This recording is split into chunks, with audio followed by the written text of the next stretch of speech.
Good afternoon, and welcome to an adult education professional development webinar brought to you by New Readers Press. I also want to thank all of the IAACE members from Indiana who are joining us today, and thank the IAACE organization itself for promoting this webinar for us. It had originally been scheduled as an in-person presentation for your spring conference, so thanks for joining us today. I'm Dan Helms, the National Sales Director at New Readers Press. In the 17 years I've been in this business, I've had many opportunities to work with our presenter today, Sara Gutting. Sara has held every role in adult education that you can hold. She's presented professional development to adult educators all across the country, and she truly has a very big place in her heart for adult education. So with that, let's go to Sara. Hi, Dan. Thanks so much. And I'm supposed to remind you, are you recording it? I am. Thank you. Okay. Just want to make sure.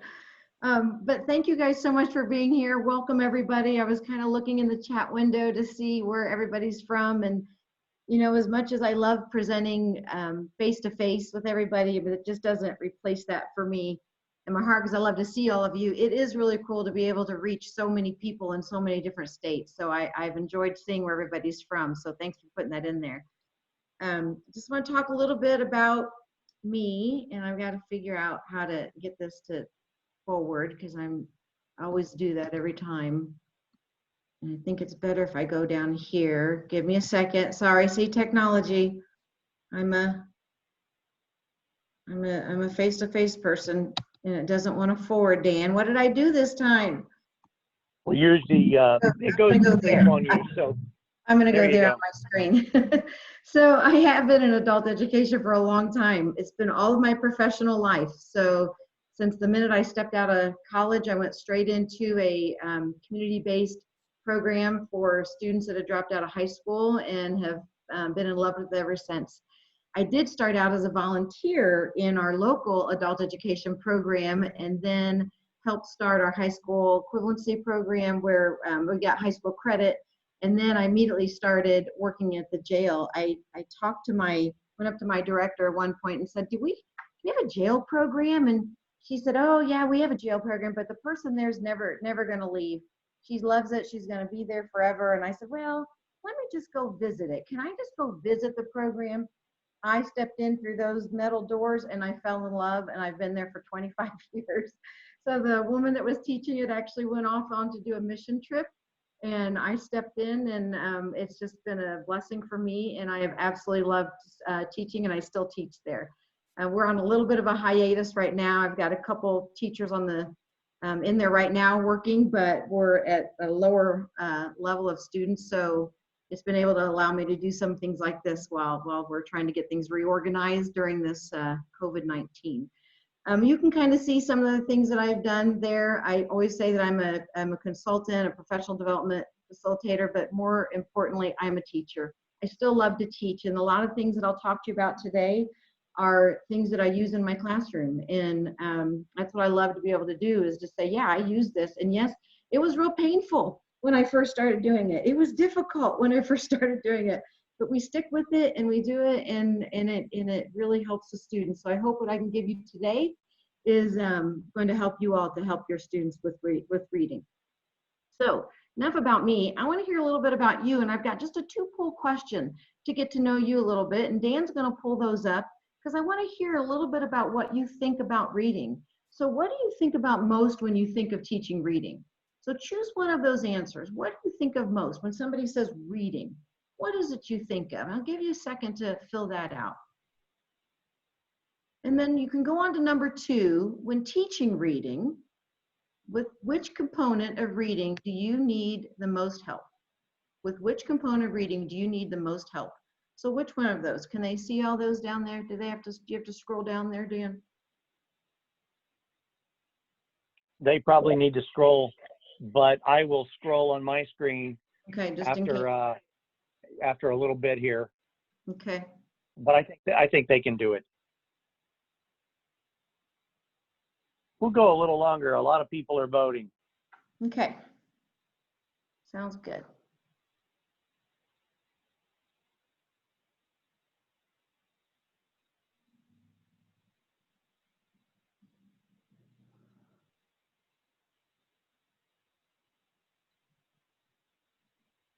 Okay, Sarah, at this point, I can end the polling question Okay. anytime you want. We've got 140 or more have voted so far. Are people You still say voting? when. Do we need to go Yes, ahead? they are. Okay. Maybe people We'll go just just a starting little to bit longer here. Okay, it looks like it's slowed down, so let me go ahead and end this and show you the results. All right, let's take a look at these. Okay, so we have a lot of reading comprehension. So we have when you think about what you teach, what do you think about overall reading comprehension? But we also have to think about social studies, science, reading literature, literacy, but we think overall reading comprehension. For some of us, like me, who've been around for a very long time, the GED, HSE, HiSET, TASC, however you want to call it, it was really a lot about reading comprehension.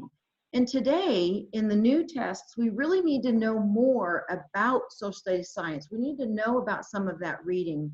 We need to know about how to teach that literacy and those components. So we're going to talk a little bit about all those today. But yes, it is a lot about reading comprehension, but let's dig a little deeper in that. So let's look at number 2. When teaching reading, with which component of reading do you need the most help? And Dan, I can't see the bottom of those. Can I scroll those down, or do you have to do it? Oh, I can scroll down. Look at that. See, again, I really like my face-to-face stuff. So, strategies to teach overall reading comprehension. We need those, don't we? We need those strategies because sometimes we look at that and we think, okay, so reading comprehension, what does that really look like? What does that really look like? But a close second was literacy. And then you look at reading activities, social studies, and science. It was really, we need a lot of that, don't we? So we need a lot of those. So I'm going to go ahead and close that out. Can I close it, Dan, or do you have to close it? I'm going to close it. And I'm going to try and find that bar down here. I closed it. Okay. I'm going to find my bar. There we go. So when we think about what we have to teach, I mean, we are that one-room schoolhouse. We know that. We have to teach. A lot of us teach all the different subjects. We have math. We have social studies. We have employment skills that we need to be bringing in. We have writing. We have reading literature. We have science, and we can't forget our literacy because we still have people that also still need some of that literacy piece. So when we think about those and we think, oh my gosh, what do I do? Where am I going to begin? I have all these things. And when you look at math on this list, you have math. I put math on there because we teach it, but is there not reading in math? Isn't there vocabulary in math? Isn't there some reading comprehension in math? We still have to be able to find all of those things, those reading comprehension tools in all of these subjects and some. I know you guys could throw out some more subjects in there that you're teaching. So we've got all of these things and we're thinking, oh my gosh, this is what reading comprehension looks like to me. It's like everything. It's like everywhere. I don't know where to go. I don't know which highway I'm supposed to take. I don't even know strategies I'm supposed to do. So I want to make it look like this. I want to give you some streamlined things that you can start with, whether you're with a literacy person or you're with a middle of the road person or you're with that reading comprehension higher level person. I want to give you some strategies that you can take and say, okay, I can do that. I can do that one thing in my classroom and I can get that done. And that's what we're going to talk about today. I want to bring up 3 of my favorite books. I have a lot of resources, but these are some that I really like. And that's when we talked at IAACE of being able to present at our state conference in Indiana. These are some things I was going to bring up because we forget about books. We have a tendency to always go to the internet, and I'm going to show you some of my internet favorites next, but we have a tendency to go to the internet. And when we go to the internet, oftentimes we have to make sure that what we're pulling off the internet is at the appropriate level. Is what we pulled off at the 9th grade level that we're looking for? Are the questions attached to what we pulled off the internet at a higher level thinking? That's what I want you to think about when you go through the internet. Do I use the internet? Absolutely. Please do not think I don't, because I do. I use a lot of that. But I want to talk about these in the Journey to Success goes 1 through 6, but the Reading Literacy Resource Book is an excellent book that talks all about literacy to comprehension. And the Journey to Success books will encompass social studies, science, writing, literature and arts, employment skills, and a whole lot more in there. And I'll talk about those. So these are some of my go-to resources right now. Do I have a lot more? Yes. But I wanted to point out, Anita Carr, I think that's how you say her name, she did a workshop recently. I think it was just last week. And I listened to her workshop, and I'm sitting there in the chat window, one of those people going, yes, yes, yes. This is awesome. Because I was looking at what she was saying, and one of the first things she said was she brought up this readable.com. I had forgotten about this. I used it, I had forgotten about it, and it's something that we need to do. So the readable.com, you can pull it up, and you have 3 different readings that you can cut and paste into this section, and it'll tell you what grade level it is. It'll tell you a couple different things, but I like grade level. So it'll tell you what grade level you're actually pulling off. So if you pull up Dexters.com, which has some great history and science lessons in there, it's just everything you can think of. It's got Dust Bowl, World War II, the different wars, has all kinds of things in Dexter's. But I was challenging the teachers with me at the jail and saying, but what grade level is it? Do you know what grade level it is? So I actually punched it into readable.com, and most of them were 10th and 11th grade reading level. Okay, I'm okay with that. I'm okay with that. I might disagree with them a little bit on it, but I'm okay with that. And so then we went back and looked at the questions. Are the questions at a higher level thinking? So as we go through this PowerPoint, I want you to start thinking about, what are your go-to resources? What are your go-to websites? Do you know that they're challenging at the right level for your reader, for your learner? Are they at the right level, and are they doing the right thing? The last one I want to point out is this literacynet.org. It's a, I'm going to pull it up actually, because I think I can do that here. Did it let me pull it up? There it is. So I love this one because you go through, and I go through the learner because I like the learner. And what I use a lot for the most times is I go into science and I go to astronomy picture of the day. Let's see what our astronomy picture of the day is. I hope it's something really cool because I haven't checked it. Here we go. There's our astronomy picture of the day.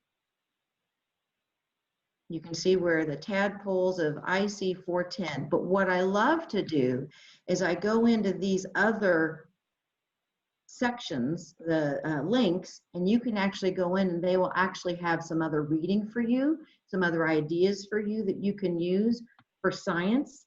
So you can go and do that. And then now I've got to figure out how to get back to my PowerPoint. Look at me. How do I get back to it? There we are. There I am. So you can go, and then you can also go in through the teacher, and there's lesson after lesson after on reading. So these are some of my favorite resources online, but again, I really challenge you to make sure you figure out what level not only the reading is on, but what are the questions on. When we look at books that are already out there, when you've got the literacy resource or you've got those Journey to Success 1 through 6, it's already done for me. I know what level it's on, and it is done appropriately. And we're going to talk a little bit about that. I want to talk to you about the resource book first. I just discovered this book about 3 or 4 years ago, and I always say to Dan and to other representatives, this is your best kept secret. It should be in every new adult learner's hand. And what I love about it is that it goes from, it talks about, it's the research base from the National Institute of Literacy Research, which is, they're no longer funded, so it's on our links website. It's on the links, and I gave you that web page so that you can take a look at it, and the research is still there, but it's based on their research. And it goes through alphabetics, fluency, vocabulary, and comprehension. If you don't know your alphabetics, you can't get to fluency, which means reading fluently without stopping. If I can't get to fluency, then I can't get to vocabulary. So once I learn fluency, I can start focusing on my vocabulary. Once I get done with vocabulary, now I can start focusing on reading comprehension. What happens a lot of times in adult ed is we immediately go from, okay, I can read, and then we ask them, can you read and comprehend? Well, no, I can't really read and comprehend. What oftentimes keeps them from reading and comprehending is the fluency and the vocabulary. We can't jump over those. We cannot jump over those. In a lot of the, in the Journey to Success books, every chapter has vocabulary. Every chapter. That's what I like about those. We have to be teaching them vocabulary. A, for life skills in general, but B, it's everything they need in order to get their HSC and move on to a higher level college or career or career pathway, whatever it is that they need to do. We have to get them that vocabulary. It also, in the front of this book, has your characteristics of the adult learner, which is why I think it should be in every new adult learner's hand. Everybody should have this book.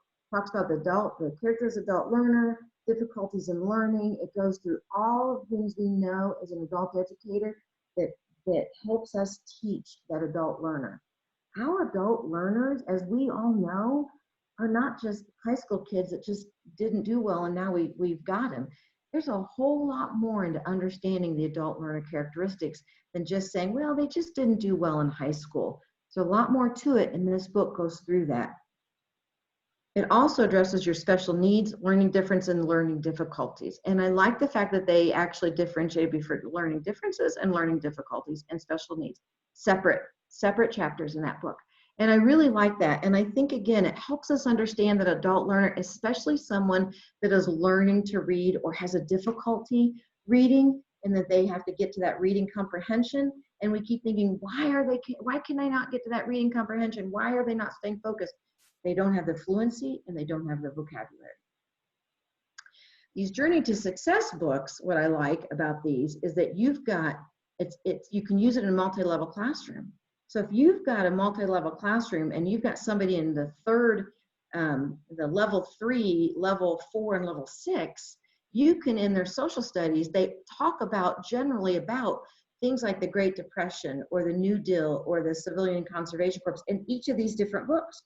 So let's talk about World War II, and then let's break it down into each of their levels later on, and you can kind of give them each of their own thing to read, but you're still working together as a group. For those of you on this webinar that know me, you know that I'll start everybody out as a group first and then break them into those learning centers if I need to get them into those levels. But these books, you can do that. It always has a reading skill. I picked Analyze, Purpose, and Point of View, but it always has a reading skill. Inferences, what's the word I want? The contrast. You know what I'm trying to say. Contrast. I can't think today. But it has pros and cons. It has every reading skill in these books, and it takes them from that level 1 all the way up to level 6. So it gradually gets them a little harder. Always does vocabulary. So it has this one that I picked out in this chapter it had everything to do with press as the root word. Depression. I think depression was actually one of them. And so it goes through all of these vocabulary words as it pertains to that reading. And I picked social studies, but this also does it in science. And then it also has a writing piece in each chapter. So you have reading, a reading skill, vocabulary, and a writing skill in each chapter, whether it's employment, social studies, science, literature. It really covers everything. So you've got a little bit of everything in this book, and that's why I like to use them, because it covers everything. So where do we begin with all this? This is great information, Sarah, but where do we begin? We're going to start at the beginning. And at the very beginning, it's how do we teach reading?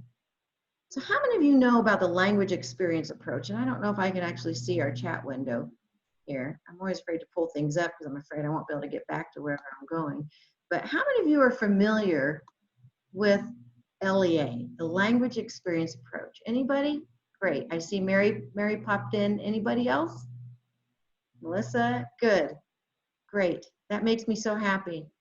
I can't even tell you how happy that makes me feel. It is my favorite. Thank you, Donna. It's my favorite too. I love it. And what the language experience approach does, let's see, I'm gonna get back to my thing. Language experience approach, you can do it one-on-one. I did notice in the book it said you could do it as a group. I personally like to do it one-on-one when I have somebody that's struggling with reading. It's got questions based on their own lives as how you want to do it. They've got questions in the book, in the literacy book that you can use, and it has follow-up activities. But the language experience approach is what they believe that what can be said can be written, what can be written can be read. So if you were to ask a student, tell me what your favorite food is, you're going to write down exactly what they say. Exactly. Even if it isn't proper grammar, and I know a lot of us are going to cringe, but you're going to write it down exactly as they said it.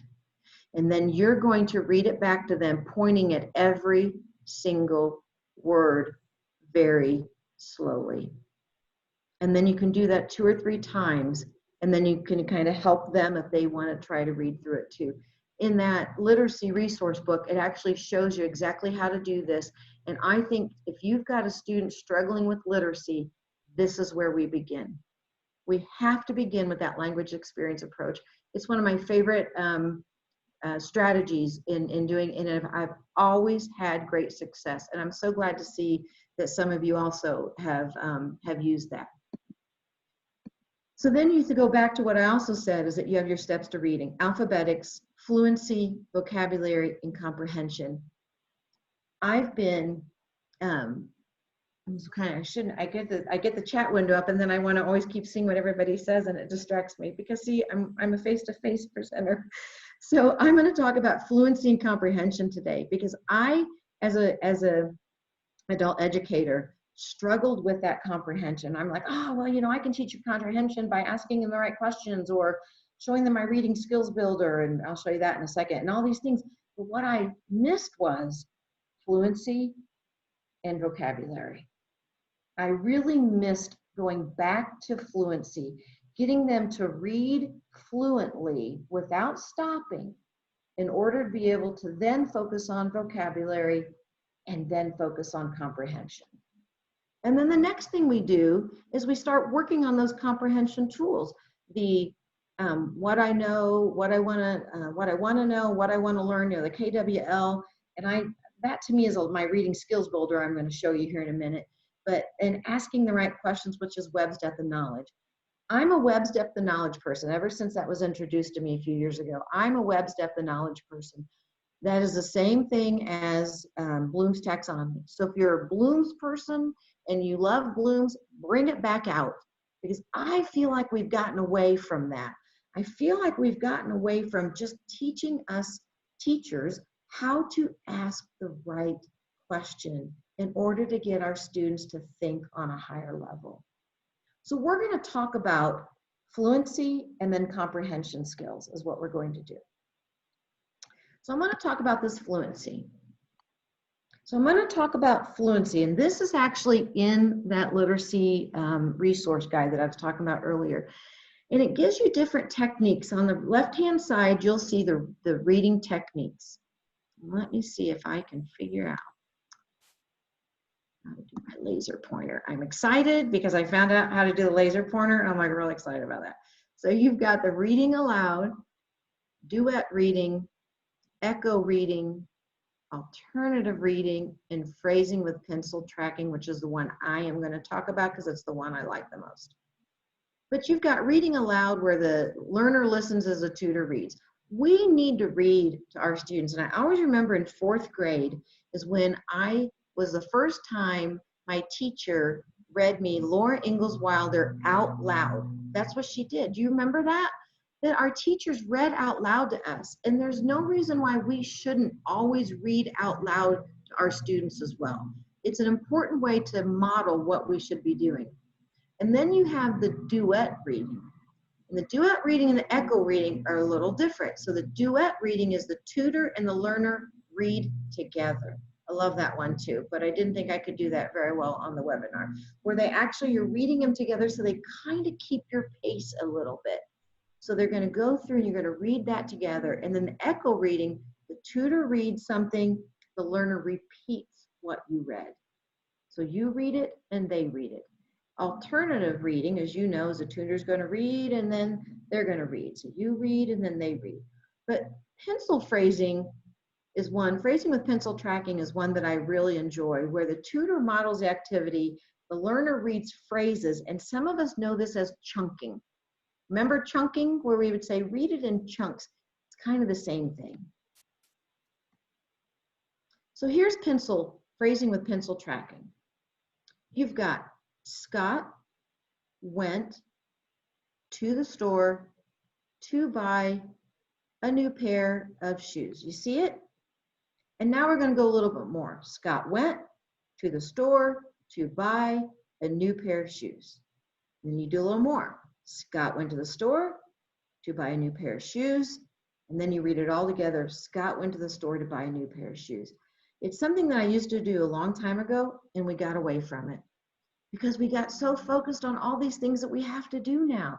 We have to do employment skills, and we have to do all of the IET things that are going on, and we have to kind of get everybody from point A to point B rigorously. And it's like, let's all just take a breath and slow down, and let's meet those students' needs. Because isn't that why we became adult educators, was to meet the students' needs? So let's focus on what they need, and what they oftentimes need is how to read fluently. There's my fluency. And then you go into vocabulary. And in vocabulary, I want to make sure we realize that there's vocabulary in math, writing, social studies, science, reading literature, employment skills, all of our IETs, our career pathways. There's reading in everything, or vocabulary in everything. We need to be making sure that we are building a better vocabulary for them all the time. Because if we don't get vocabulary, we won't get to comprehension. And we've got to get to comprehension. One of my favorite things to do for reading comprehension is the Reading Skills Builder. And I hope there's some Illinois people on this website, because I'm giving you guys credit for this. I believe it was the University of Southern Illinois, if I'm saying that right, Southern Illinois University. I think it was the University of Southern Illinois that did something very similar to this. And I remember somebody showed this to me, and I said, oh, no, that's a K through 12 thing. That's not going to work. That's not going to work for us. That's a K through 12 thing. And we did it, and we tried it, and it works beautifully for our adult educators. I modified it a little bit. You can modify this, but it really does work. And I do it on any level, because there's 6 steps to this Reading Skills Builder. And the first step is list 10 facts you know about the subject. Any subject. Integers, the Cold War, nuclear weapons, pandemic, any subject. What is it that you're going to talk about today? Put that up on the board as they come in. I want 10 facts you know about the subject. I like to do this, and I put any level up here because I want you to know that even though you might have literacy people, and you might have, people ready to take the HSE, everybody can do this. Everybody can do this together as a group, so they have that sense of belonging as a class. And it's not, oh, literacy people, you're going to go off with your tutor. See you, love you, bye-bye. We want them to feel comfortable and welcomed and belong to our classroom. We want them to be together. Do this as a group. List 10 facts you know about the subject. And I always put something, when I start this first with my students, I put up something that they might know about. And I do westward expansion is the one, because I've done it for years, and I love westward expansion, because the first thing I say is, if anybody was listening, you will know, westward expansion to me is Laura Ingalls Wilder, Little House on the Prairie. They kept pushing west. Paul kept saying, we're going to push west, push west. That was their westward expansion. I always think Laura Ingalls Wilder. So I will put the first thing on the board, Little House on the Prairie, because I want them to know nothing is too silly or out of whack unless it's inappropriate. Then I'll say, we can't do inappropriate. But I will put that up there. So what do you think of when you think of westward expansion? Give me 10 facts. And if you can do more, that's great. Do it as a whole group. And then you're going to go through, because you're going to have an article for them to read, and you're going to have them define all the terms in the article and the questions.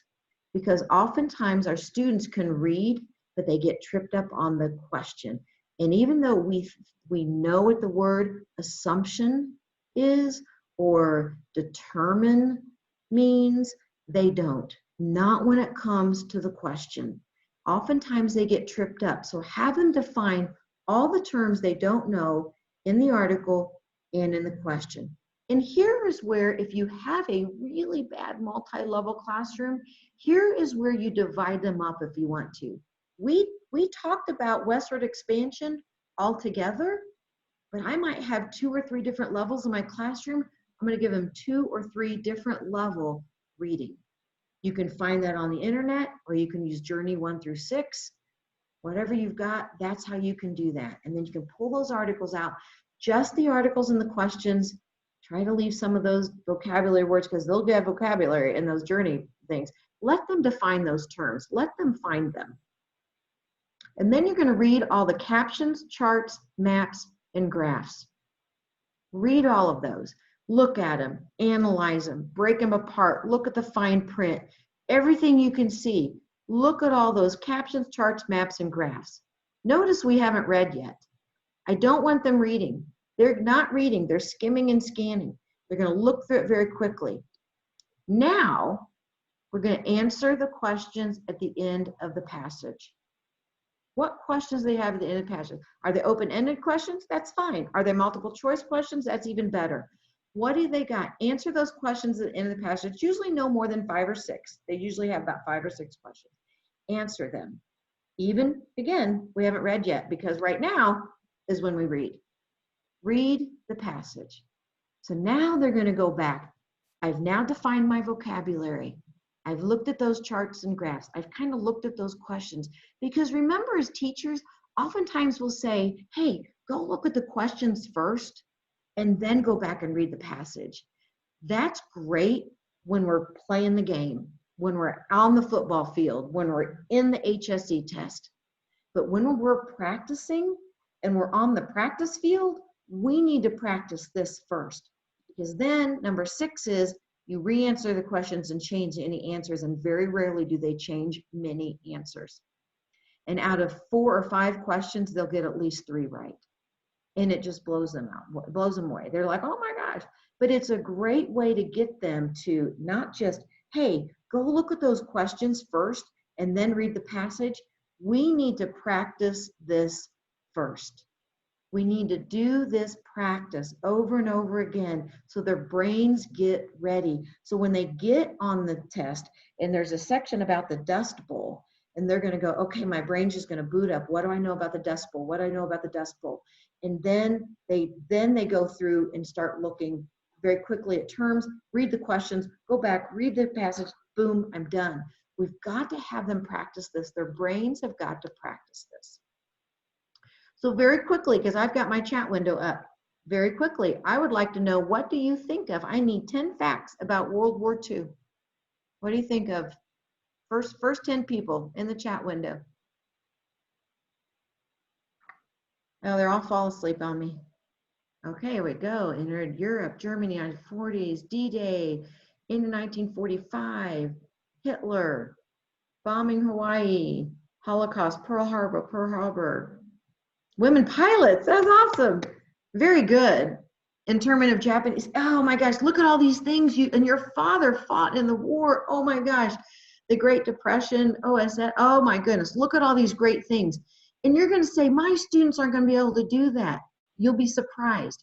Let them just say things like Pearl Harbor or bombings or, the Holocaust. They're going to know some things. They're going to know Hitler. They're going to know some of those things.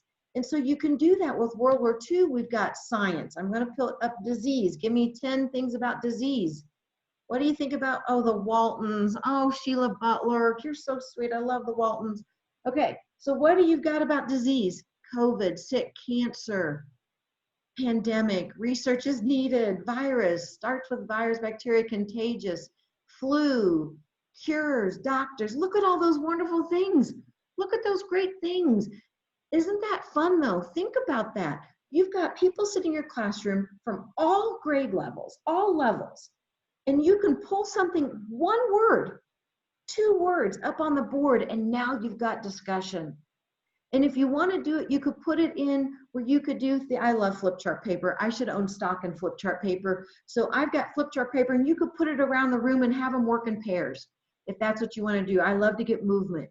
Some of you that know me know that my students are always up and moving. I have to tell you just a quick story, just real quick, that I teach at the jail. And one of the lieutenants came in several years ago, and they put this thing up in my window, and it said, do not get out of your seat unless advised by staff. I'm freaking out. I'm going off and I'm going, are you kidding me? They can't not get out of their seats. What do you mean? I'm always letting them out of their seats. And Josh turns around, looks at me, and he goes, Sarah, you're staff. Oh, okay. I didn't know that. So my students are always out of their seats. Don't tell me they can't get out of their seats. But this is what I want you to do. You can do it with math. You can do it with employment skills. You can do it with a career pathway. This is how you can integrate a career pathway discussion. List 10 things you know. You can do it with anything. Start your day out with this type of topic. And just whatever your topic is that day, get them excited about it. Get their brains booted up. So I want to talk just a little bit about Webb's depth of knowledge. Close this little panel down for a second.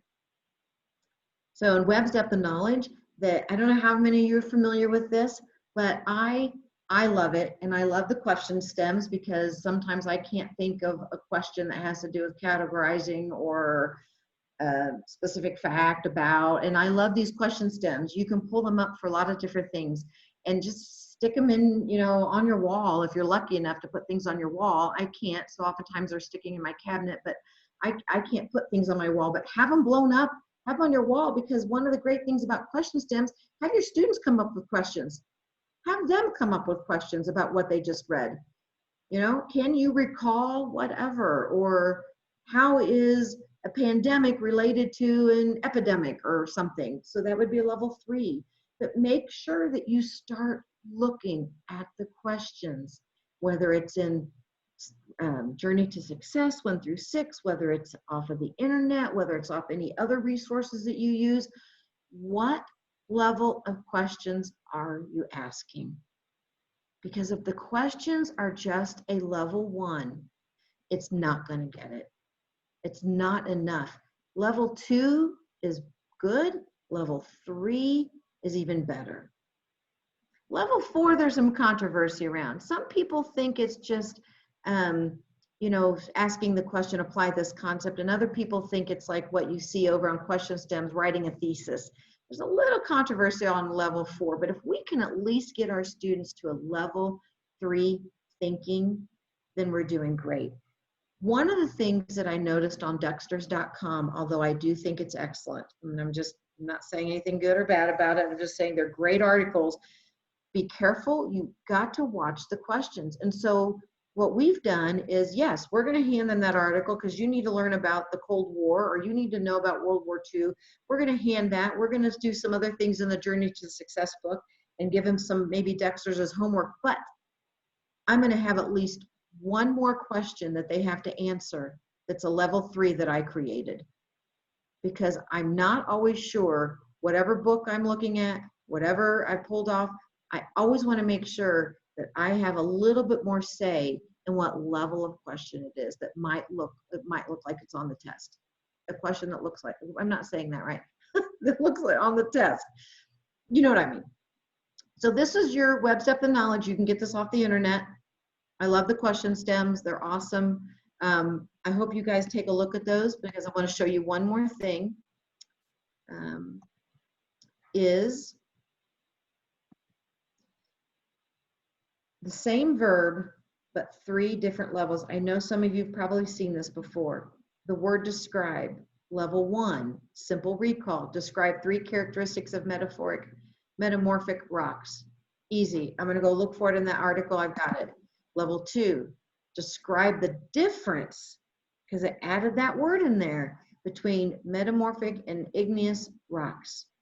Requires a little more cognitive process. I got to describe the difference, not directly stated. 3, describe a model that you might use to represent the relationships that exist within the rock cycle. So it requires a deeper understanding of rock cycle and determining how you would best represent it. So careful of those 3 words. And so you can use, there's also a wheel out there, a Webb's depth of knowledge wheel, that's actually a wheel, and it shows you all these different verbs that they have.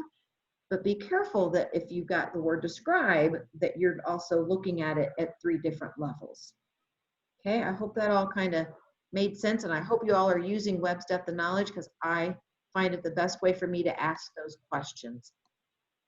And then we all know the KWL, what I know, what I want to find out, and what I learned or still want to learn. So you got your KWL. Again, I love doing this on flip chart paper. You can do this on any level. You can talk to them as a group first, and then everybody can take, my level 3s can take my Journey to Success 3 book. My middle level can take the 4 or 5 book, and then my higher level can take the level 6 book, and they can pull out an article that they choose. We can break into groups, flip chart paper, and here you got it. Tell me what you know, what I want to find out, and what I learned. And again, because I'm a Web's Depth of Knowledge girl, I'm going to throw in 3 or 4 questions that I want them to have from Web's Depth of Knowledge so they get those questions. I'm all about asking the right questions.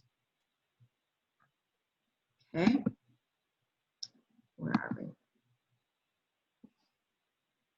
This is another one that I use, is reading readiness, which is just multi-level. You can modify it, you can do however you want to do it, but sometimes I will just throw any magazines that I have. I have a lot of the National Geographic. I have the National Geographic magazines. Oftentimes I will give them those, and I'll say, pick an article, read the article, and write down at least 5 facts that seem interesting. What are 5 facts that you know? Find them in the thing. Level 1, just find those facts. And in 2 sentences or less, summarize the article. Believe it or not, summarizing is very difficult, and we know that. Summarizing is difficult. Summarizing in a sentence or 2 is even more difficult. 15 words or less is even more difficult. So when you talk about summarizing, what level of student are you talking to? Because if I'm talking to a lower level student, I might just say, just summarize one thing that you read very quickly. With somebody else, I might say, summarize it in 15 words or less, because that's more challenging. And then maybe to somebody that is almost there but needs a little bit of help, give me 2 sentences and reference that central idea that you're reading about. So make sure they do that. And there's some great summarizing activities. Actually, one of my favorite ones, I didn't bring this up here, is it's on Teachers Pay Teachers, and it's under summarizing or paraphrasing. It's under paraphrasing, and it gives you 60 quotes from famous people. And I will have my students take a quote, and I don't want them to tell me what that quote means to them. I want them to rewrite that in their own words. It's a great activity. It's a great way to start them into writing. But I felt like it was more writing activity, a reading activity. I didn't share it with you. But when we talk about paraphrasing or summarizing, that's a good activity to help them get to how to summarize something. So in your own words, write down what the picture or pictures are telling the reader. Write something that will capture someone's attention. That's really what I want them to do. I don't want you to just write something. I want you to write something that's really going to capture me. Like, why would I want to read this article about the prismatic springs? Why would I want to read the article about when we might go to Mars? What's going to capture my attention? This is about them understanding why we love reading. Because I didn't really love reading until I was about 30, to tell you the truth. I was telling my husband, and he goes, oh, please don't tell them that. And I'm telling you anyway. But in high school, I didn't read all those books that we were supposed to read. It was painful for me. I couldn't read them. Nobody taught me how to read. Nobody taught me how to stay focused in reading. Nobody taught me these kind of tricks.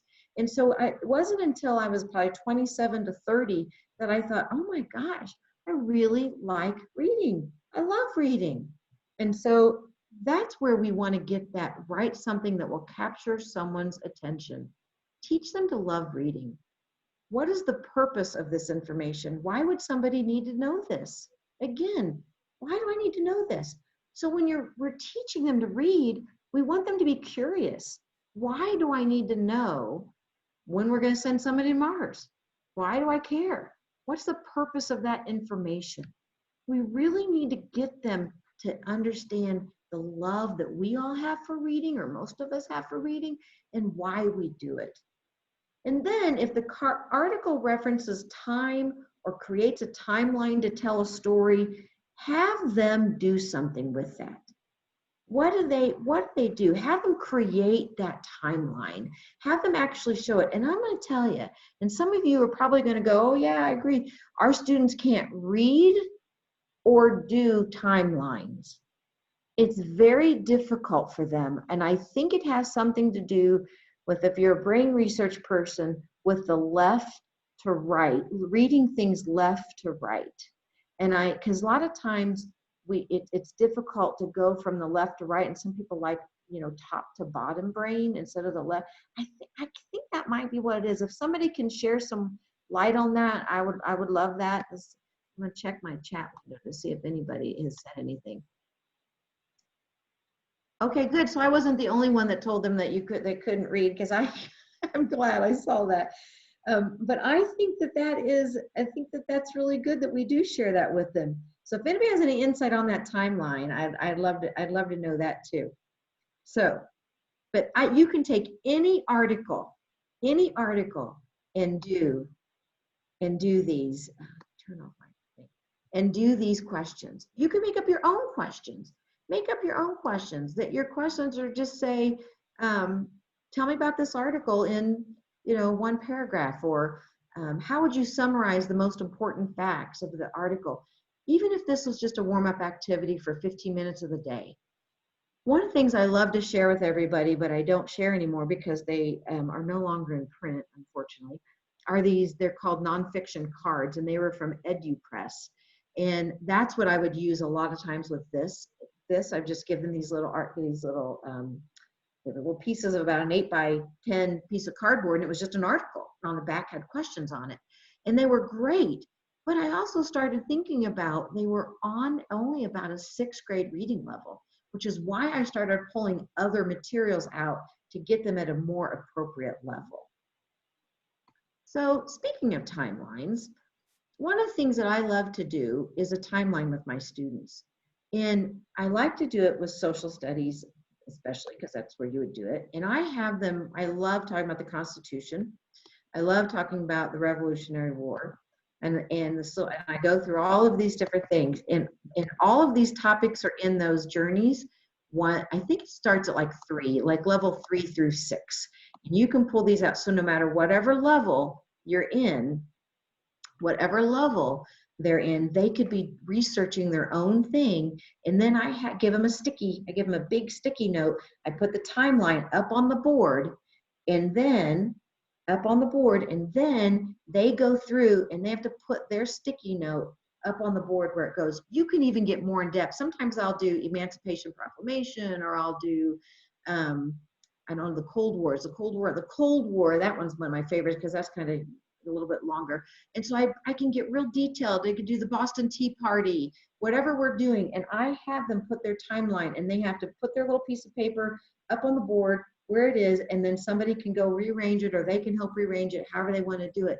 But you can do this as a multi-level class and teaching them to read. You've got vocabulary, you could do a writing activity, they've got reading, you could do the reading activity that I just showed you before, you could do the reading skills builder with it, and then you can end with this timeline. Get them up and moving, however you want to do it. But this is a great way for them to actually show what they just got done reading. What did you just read? And then you can show the whole timeline, because our students need to see our history in a timeline, because they really don't see that. So I'm going to check this chat window real quick and see. I didn't see the question. So is anybody checking my chat window to see what the question was? Jim, I didn't see your question. We have a few minutes if anybody has a question.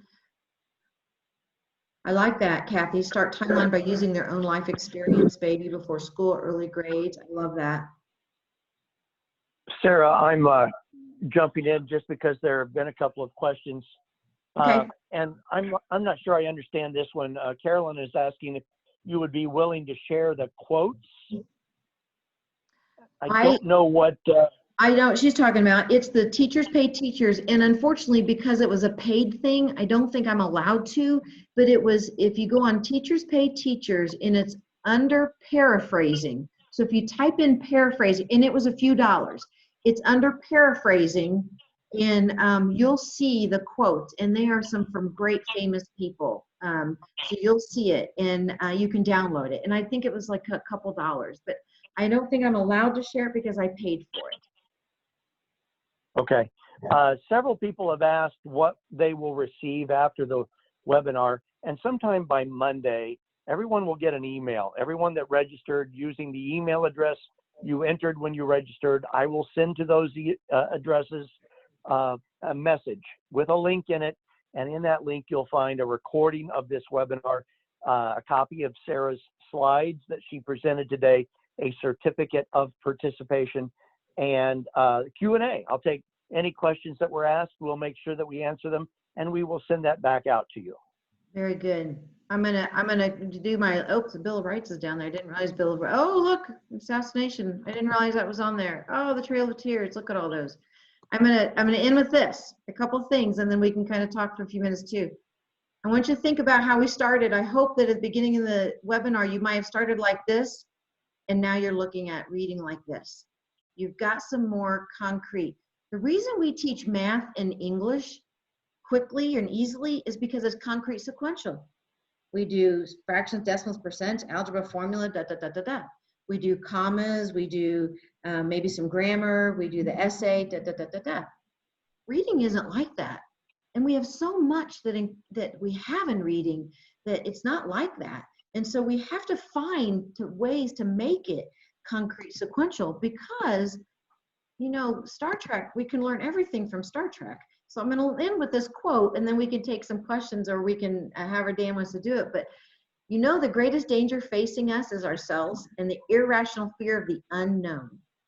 There is no such thing as the unknown, only things temporarily hidden, temporarily not understood. I get chills every time I read that. That's our students.